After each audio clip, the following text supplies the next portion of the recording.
का बच्चा दरिया में डूब गया और यहाँ पर जिन्नात का बसेरा है। एक वाकया ऐसा भी है, शुरू सारी डिटेल आपको इस एक वीडियो में मिलेगी। तकरीबन 1989 में लाइलाज बीमारियां भी थीं। 25 लाख के करीब लोग। रूहानियत का ये सफर कहाँ से शुरू किया? औज़ुबिल्लाहि मिनश्शैतानिर्रजीम, बिस्मिल्लाहिर्रहमानिर्रहीम। अस्सलाम वालेकुम। आप देख रहे हैं यूट्यूब चैनल और मैं हूँ राव मुदस्सिर।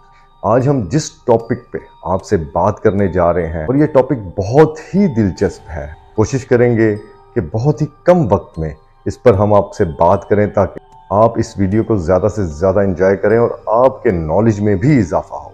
तो आज हम जिस हस्ती के बारे में बात करने जा रहे हैं, जिनका नाम है बाबा जी इरफानुल हक साहब। उन्होंने रूहानियत का ये सफ़र कहाँ से शुरू किया, कितने साल हो चुके हैं, वो इस सफ़र में कैसे आए, ये सारी डिटेल आपको इस एक वीडियो में मिलेगी। तो बाबा जी का जो रूहानियत का सफ़र है, ये तकरीबन एक मुहतात अंदाजे के मुताबिक 25 लाख के करीब लोग शफायाब हुए इनके हाथों, जिनमें लाइलाज बीमारियां भी थीं।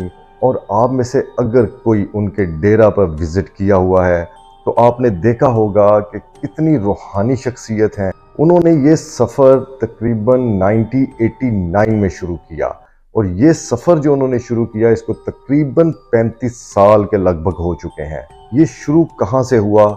हमें तो पता चला बाबा जी की एक किताब है जिसका नाम है बाबा। इस किताब को आप ज़रूर स्टडी कीजिएगा तो आपको मज़ीद मालूमात मिलेंगी। आगे बढ़ने से पहले आपको ये भी बताएं कि एक वाकया ऐसा भी है शुरू का, जब उनके जानने वालों में से किसी का एक बच्चा दरिया में डूब गया था, और वो जब दरिया में डूबा तो उसकी लाश किसी को नहीं मिल रही थी। इसका वाकया भी आपको बताएंगे कि वो वाकया क्या था। अगर आप बाबा जी की ये किताब जिसका नाम बाबा है वो स्टडी करेंगे तो उनमें उन तमाम शख्सियात का जिक्र है जो इस सफ़र में बाबा जी के साथ रही और हैं। इसमें जो पहली एक शख्सियत है वो बहुत ही अहम है, जिनके बारे में आपको बताएं तो वो हैं राजा अफजाल साहब। जिन लोगों ने वहाँ पर विजिट किया है उनको बाखूबी इल्म होगा कि राजा अफजाल साहब कौन है। वो कभी कभी वहाँ पर पर्चियाँ भी काटते हैं। ये जो जगह है जहाँ पर इस टाइम पर डेरा मौजूद है, इस जगह राजा अफजाल साहब का कंट्रोल शेड हुआ करता था। आप देख सकते हैं ये कंट्रोल शेड अब इस जगह पर मुंतकिल कर दिया गया है, जो पहले यहाँ सारे एरिया में हुआ करता था, जो कि राजा अफजाल साहब का था। 1989 में जब बाबा जी इरफानुल हक साहब जब यहाँ पर आए तो उन्हें मालूम हुआ कि यहाँ पर कुछ देसी अंडे मिलते हैं। तो वो देसी अंडे लेने के गर्ज से यहाँ पर आए और राजा अफजाल साहब से उनकी मुलाकात हुई।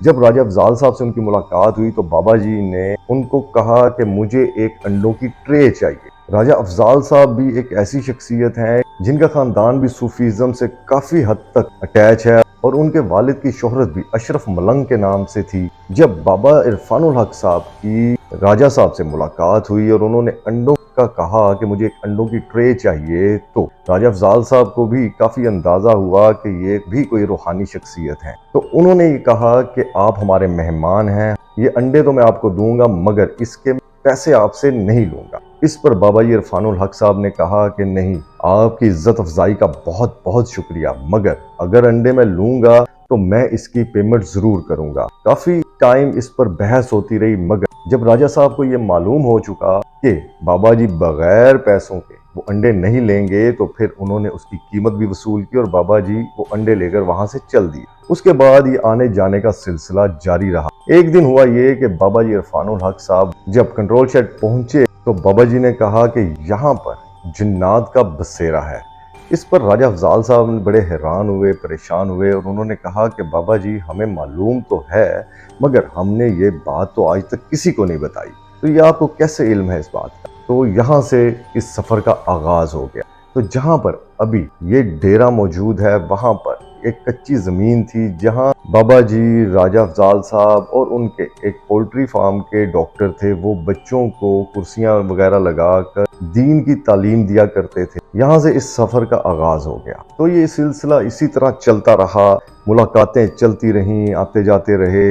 एक दिन हुआ ये, राजा अफजाल साहब के अजीज थे, उनका बच्चा दरिया में डूब गया और वो बच्चे की लाश नहीं मिल रही थी। तो राजा अफजाल साहब को ये अंदाज़ा हो चुका था उस वक्त तक कि बाबा जी इरफानुल हक साहब एक रूहानी शख्सियत हैं।